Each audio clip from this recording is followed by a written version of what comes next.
சென்னை பெரம்பூர் ஜமாலியா பகுதியில் கனமழை பெய்து வரும் நிலையில் சாலையில் தண்ணீர் தேங்கியுள்ளதால் வாகனங்கள் ஊர்ந்து செல்கின்றன. கூடுதல் விவரங்களோடு செய்தியாளர் ஹரி நம்மோடு இணைந்திருக்கிறார்.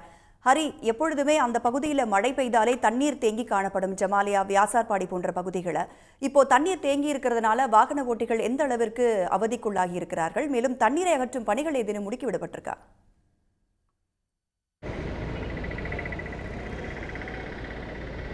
வங்கக்கடலில் நிலவும் காற்றழுத்த தாழ்வு மண்டலம் காரணமாக நேற்று முதல் சென்னையில் பெரும்பாலான பகுதிகளில் மழை பெய்து வருகின்றது.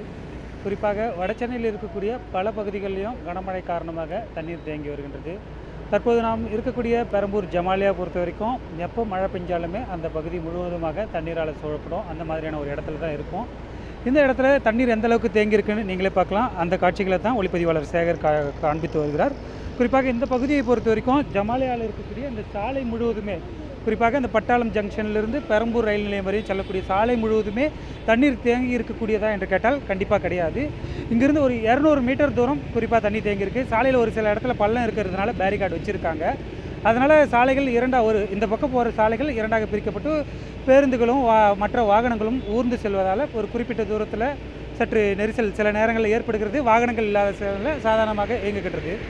அதே போன்று மறுபுறம் அந்த பகுதியில் செல்லக்கூடிய வாகனங்களை பார்த்தோம் என்றால் எந்த பக்கமும் தண்ணி தேங்காமல் ரொம்ப இயல்பாக போயிட்டு வருது. இந்த இடத்துல தேங்கிட்டு வர தண்ணி, அதாவது நேற்றுலேருந்து மழை பெஞ்சிட்டு வரதுனால தொடர்ச்சியாக இந்த பகுதியில் தண்ணி தேங்கிட்டு வருது. இந்த இடத்துல தேங்கிட்டு வர தண்ணிக்கு வெளியேற்றுவதற்கு மழைநீர் வடிகால் இருக்கிறான்னு கேள்வி கேட்டோன்னா இருக்குது. ஆனால் என்ன பிரச்சனை இருக்குன்னா, இந்த பகுதியில் தேங்கி இருக்கக்கூடிய தண்ணீரை மோட்டார்கள் மூலமாக 2 டிராக்டர்கள் 1000 HP பவர் கொண்ட டிராக்டர்கள் மூலமாக இந்த தண்ணியை வெளியேற்றி இந்த பகுதியிலிருந்து அப்படியே வந்தோன்னா இந்த பகுதியிலிருந்து மற்றொரு பகுதியில் இருக்கக்கூடிய மழைநீர் வடிகால் கொஞ்சம் மேடாக இருக்குது. அதனால் மழைநீர் வடிகால்கள் தண்ணீரில் சீராக செல்வது கொஞ்சம் சிக்கல் இருக்குது. அதனால் டிராக்டரில் ஒரு புறத்தில் இருந்து தண்ணீர் எடுத்து அந்த பக்கம் தண்ணி இல்லாத பக்கமாக எடுத்து விடும்போது அந்த பகுதியில் முழுவதுமாக தண்ணீர் இல்லாத சூழல் இருக்குது.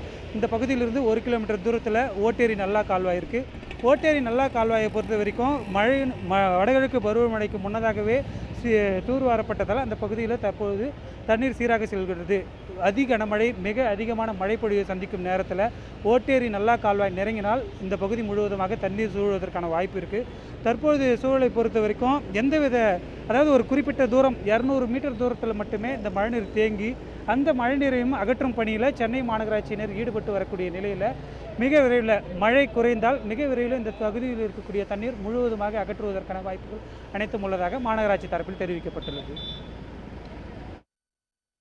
மழைநீரை அகற்றும் பணிகளில் மாநகராட்சி ஊழியர்கள் தொடர்ந்து ஈடுபட்டுக் கொண்டிருக்கின்றனர். களத்திலிருந்து பல்வேறு தகவல்களை பகிர்ந்து கொண்டமைக்கு நன்றி ஹரி. உடனுக்குடன் செய்திகளை தெரிந்து கொள்ள சன் நியூஸ் பெல் ஐகானை கிளிக் பண்ணுங்க.